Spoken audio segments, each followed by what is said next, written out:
curioso porque antigamente a gente tinha, né, Arnaldo, muitos jogos lá, antigamente bem anos 90, 80 e tal, jogos com 1.000 pessoas, 2.000, 4.000. Hoje em Pois dia é. não existe mais isso, né? Os times grandes lotam o estádio em todas as partidas. Lotam, e lotariam mais se o preço do ingresso fosse cuidado com toda atenção, né? Não foi o caso, né, do Corinthians. O Corinthians cobrou preço de Champions League, não de Sul-Americana. O Corinthians não está na Libertadores. Não é o Nacional do Uruguai, né? É o Nacional do Paraguai. A Sul-Americana, a primeira fase é enfadonha, né? E essa fase de grupos. Então, a dificuldade do torcedor ir a Itaquera às 19 horas é a mesma de ir ao Morumbi às 19 horas e tal. Se você acerta o preço do ingresso, você tem boa chance de levar mais do que 32 mil pessoas. Agora o Corinthians está dizendo, depois de ser muito criticado a atual diretoria, que está aprendendo tudo agora, né, Júlio? Agora entra a diretoria, qual que é o ticket médio, qual que é não sei o quê, qual que é não sei o que lá, qual é o prazo para inscrição, qual é o regulamento para contratação de técnico, tudo é muito novo para essa diretoria do acabou a farra, né? Antes de acabar a farra, tem que resolver problemas internos.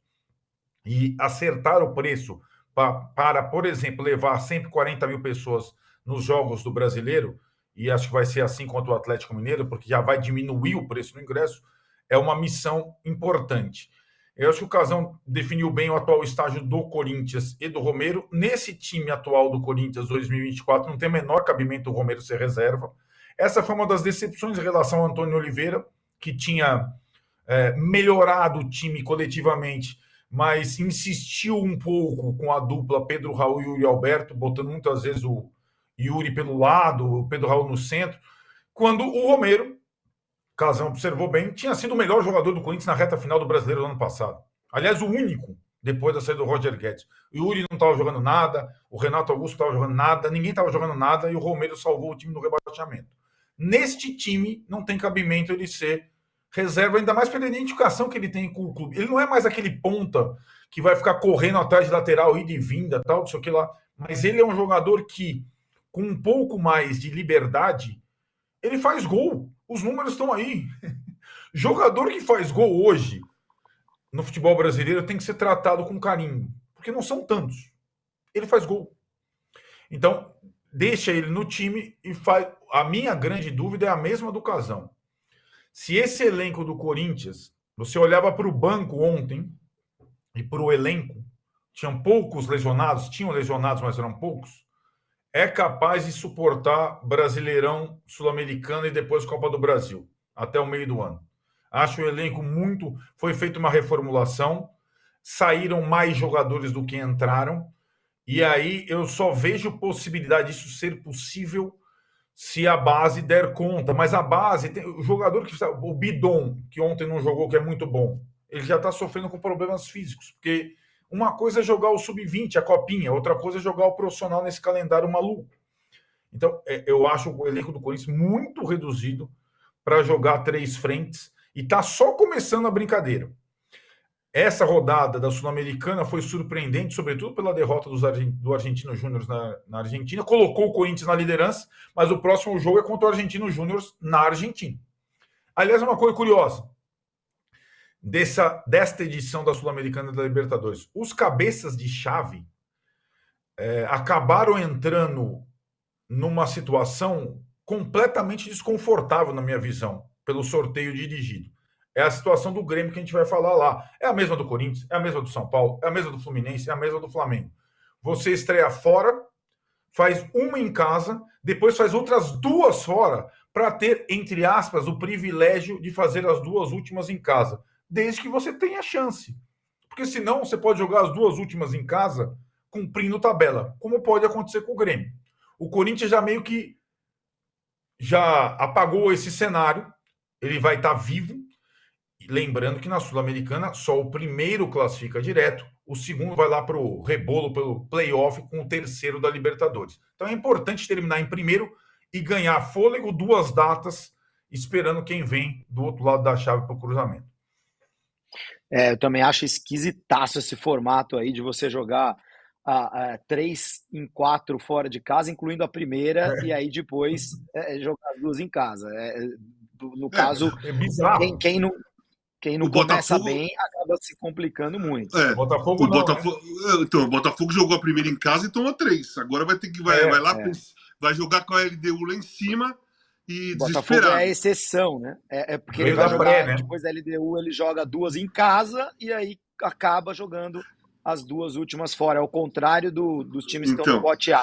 Eu quero ainda falar de Corinthians, Casão, rapidinho.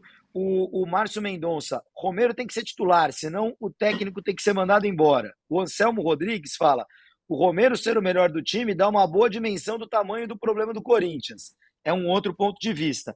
Casão, semana passada empata com o Racing e vai entrar no Brasileiro para não ser rebaixado. Aí agora ganha do Nacional de 4-0 e vai entrar no Brasileiro para quê? É isso que eu te pergunto.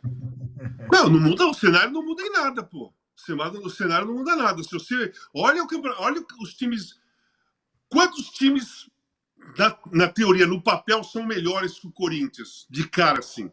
Palmeiras, Flamengo, Atlético Mineiro, Fluminense, o próprio São Paulo, Inter, Grêmio, Fortaleza, né? O Corinthians é um time em formação. Atlético Paranaense, são 9 aí, ó. Atlético Paranaense, né? Então, o Corinthians é um time em formação, que modificou muito no passado, treinador novo, mas a informação está em formação com deficiência técnica. Está tentando formar um time coletivo, um time brigador, um time que vai para o jogo e tem que ter... O Corinthians tem que ter uma entrega 100% para que o resultado do planejamento da estratégia funcione. Porque o Corinthians não tem mais jogadores que decidam, que pode decidir a jogada em qualquer momento, ou aquele que faz um montão de gols, né? Aquele que faz muitos gols, né? num campeonato, entrega um monte de gols no campeonato. Não é assim o Corinthians. Então o Corinthians, inicialmente, claro que o cenário pode mudar dependendo dos resultados das, sei lá, 6, 7 rodadas, as primeiras 6, 7 rodadas do Brasileiro. Mas, inicialmente, o Corinthians tem que pensar em fazer o máximo de números de pontos possíveis para não ficar na situação do ano passado. Na minha visão, por enquanto, o objetivo é esse. Não seria absurdo, completamente fora do cenário real, seria viver num universo paralelo você achar que o Corinthians vai brigar por título no Brasileiro. Fora. Quem falar isso está fora do cenário. Ô, pessoal, vocês estão meio devagar nos likes hoje, hein? Estamos preocupados aqui. Quero chegar a 1000 likes, então vamos dar um gás nos likes. Eu vejo que a enquete já passou dos 1000 votos. Aliás, a enquete, ó, Thiago Carpini deve ser mantido como técnico de São Paulo. Se a gente somar os sims, está dando 63% e os nãos 37%. E a maior parte das pessoas, independente do placar, né? Tá ganhando. Sim com qualquer placar. São paulinos ou não, né? Mantido.